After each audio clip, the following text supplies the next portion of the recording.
গল্পটা শুরু খুব ছোট পরিসরে। ৭৫-এর আপনার বাংলাদেশের জনসংখ্যা যখন একটা বিস্ফোরণের মুখে, তখন টোটাল ফার্টিলিটি রেট, যেটাকে সংক্ষেপে টিএফআর বলে, that was above 7, which was alarming.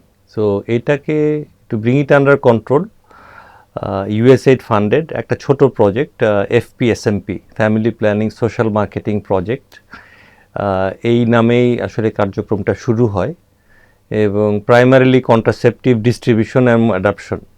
সেখানে ফ্ল্যাগশিপ ব্র্যান্ড হিসেবে এখনও অনেক, আমরা যারা ওই সময় বড় মনে আছে যে রাজাকণ্ড, মায়াবরী, হ্যাঁ। সো সেইখান দিয়েই আসলে সেই দুটো পণ্য দিয়েই যাত্রা শুরু।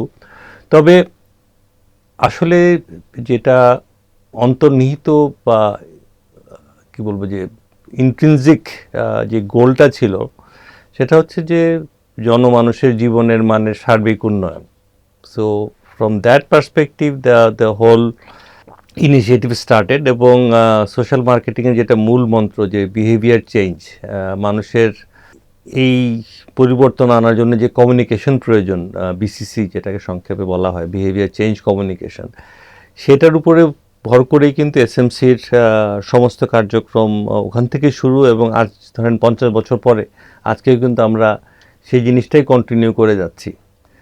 সো আমাদের যে মূল কি বলবো, যে চালিকা শক্তি, সেটা হচ্ছে যে আমরা যা কিছুই করি না কেন, সেটা যেন মানুষের জীবনের সার্বিক মান উন্নয়নে একটা ইনফ্লুয়েন্স রাখে বা প্রভাব ফেলে।